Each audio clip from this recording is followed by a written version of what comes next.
इस फैसले के बाद अयोध्या विवाद पर हमेशा हमेशा के लिए फुल स्टॉप लग जाना चाहिए, लेकिन असदुद्दीन ओवैसी जैसे सियासतदान इस मामले को अब भी खत्म होने देना नहीं चाहते। वो इस फैसले पर अब भी राजी नहीं दिखते हैं। ओवैसी का कहना है कि सीबीआई कोर्ट का यह फैसला अदालत की तारीख में एक काला दिन है।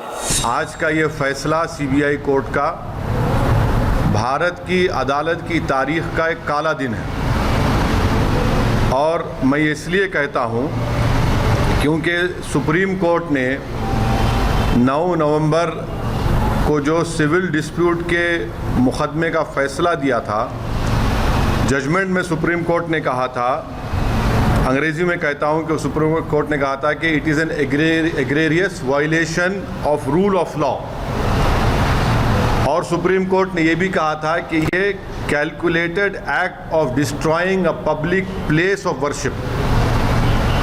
अब मैं ये समझने से खासिर हूँ कि अगर सुप्रीम कोर्ट ये कहता है कि egregious violation of rule of law, तो क्या कोई जादू से मस्जिद को शहीद कर दिया गया था 6 दिसंबर को? क्या कोई जादू से वहाँ पर 28 और 29 दिसंबर की रात 49 में मूर्तियाँ रखी गई थी? क्या कोई जादू से उसके ताले खोले गए थे जब राजीव गांधी प्राइम मिनिस्टर थे? इसीलिए मैं ये कहता हूँ कि सुप्रीम कोर्ट ने जो बात कही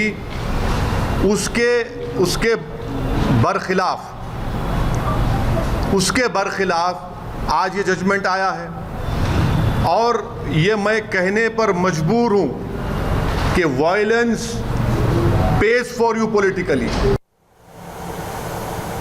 असदुद्दीन ओवैसी को आप सुन रहे थे। इस वक्त खुद वो हमारे साथ लाइव जुड़ गए हैं, एआईएमआईएम के प्रमुख असदुद्दीन ओवैसी। ओवैसी साहब, आपकी बात अभी हम दर्शकों को सुनवा रहे थे। 28 साल बाद ये केस का नतीजा आया और 2300 पन्नों का पूरा जजमेंट है, और जब आपने प्रतिक्रिया दी तो जरूरी है ये हम समझ सकते हैं कि उस वक्त तक आपने पूरा जजमेंट तो नहीं पढ़ा होगा, फिर भी आपने इसे अदालत के नजरिए से काला दिन करार दिया, सख्त अल्फाज आपने इस्तेमाल किए, ऐसा क्यों? नहीं, इसलिए कि कोर्ट का ये कहना कि वो जो डिमोलिशन हुआ वो स्पॉन्टेनियस नहीं था, ये कौन समझेगा ये बात को? ये इतनी बड़ी बाबरी मस्जिद, हाँ, इतनी बड़ी बाबरी मस्जिद क्या बगैर तैयारी के, बगैर कॉन्स्पिरेसी के, बगैर प्लानिंग के वो मस्जिद को डिमोलिश कर सकते कोई? यानी कौन यकीन करेगा इस बात का? और फिर ये कोर्ट ये भूल रहे हैं कि वहाँ पर जो लोग 6 दिसंबर 92 को जमा हुए थे, वो किसके बोलने पर जमा हुए थे? किसने सुप्रीम कोर्ट को जाकर परमिशन पूछा था कार सेवा का? अगर सुप्रीम कोर्ट परमिशन नहीं देता तो डिमोलिशन नहीं होता था ना। क्या कल्याण सिंह ने जाकर सुप्रीम कोर्ट से नहीं कहा था कि आप दीजिए, हम हिफाजत करेंगे? तो फिर ये कॉन्स्पिरेसी और स्पॉन्टेनियस, ये तो सवाल ही पैदा नहीं होता। ये तो प्री प्लान था, कॉन्स्पिरेसी थी, ये सब चीजें उसमें शामिल है। अच्छा, आपने रिएक्ट किया, आपने ट्विटर पर एक शेर भी लिखा, और आपने जो कहा, आपके रिएक्शन से तो ऐसा लगता है कि जैसे हर कोई मिला हुआ है कि इस मामले में किसी तरीके से यही फैसला आना चाहिए था। चार्जशीट में लिखा गया कि कल्याण सिंह ने कहा कि रोक कंस्ट्रक्शन पर है, डिस्ट्रक्शन पर नहीं है। कोर्ट बोलती है एविडेंस नहीं है। चार्जशीट में कहा गया कि आडवाणी ने 5 दिसंबर के दिन आपके विनय कटियार के घर में कॉन्स्पिरेसी हैच की। कोर्ट कहती है एविडेंस नहीं है।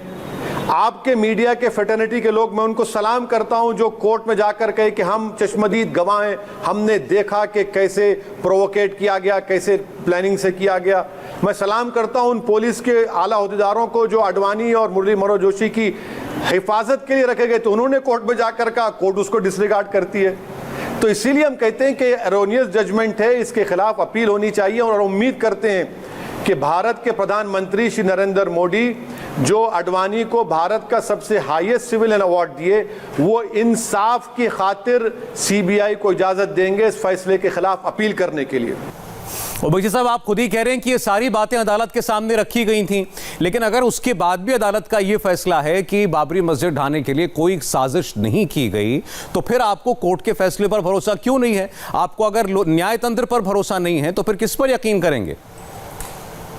देखिए, कोर्ट के जजमेंट से इत्तेफाक नहीं करना ये मेरा कॉन्स्टिट्यूशनल राइट है और मैं उसको इससे को कह रहा हूं कि मैं इस फैसले से मुतमईन नहीं हूं। ये एरोनियस जजमेंट है और इसके खिलाफ अपील होनी चाहिए। सुप्रीम कोर्ट हमारे कोर्ट का आखिरी कोर्ट है, उसके फैसले को मानना पड़ेगा। बावजूद इसके कि सुप्रीम कोर्ट ने राम मंदिर की उस जमीन के हिस्से को दे दिया, मगर वो फैसला आखिरी फैसला है, मगर ये आखिरी फैसला नहीं है और इस फैसले के खिलाफ अपील होनी चाहिए। गलत फैसला है। चलिए, आप इतना तो मानते हैं कि ऊपरी अदालतों में ये मामला जाएगा। अब इसमें आपकी भूमिका क्या होगी? क्या आप मुस्लिम पक्ष से कहेंगे कि वो अपील करें या इसमें आप खुद कोई भूमिका? हमारे भारत देश में ऐसे हमारे बहुत से हिंदू भाई हैं जो आज भी जस्टिस पर, इंसाफ पर यकीन रखते हैं। मैं उनसे भी गुजारिश करूंगा कि उनको भी आगे आकर इस गलत फैसले के खिलाफ अपील करनी चाहिए, वरना याद रखिए आज ये फैसला आया है, कल दोबारा किसी की भी इबादत गाह पर लोग जमा होकर उसको डेमोलिश कर देंगे और कह देंगे कि नहीं, ये तो स्पॉन्टेनियस था, इसकी कोई कॉन्स्पिरेसी नहीं हुई थी, कोई प्लानिंग नहीं हुई थी। चलिए ओवैसी साहब, आप ये कह रहे हैं कि अभी आपके पास 2 मौके और हैं हाई कोर्ट में, सुप्रीम कोर्ट में इस फैसले को चैलेंज करने के, और सुप्रीम कोर्ट का जो फैसला होगा वो आप मानेंगे। शुक्रिया फिलहाल।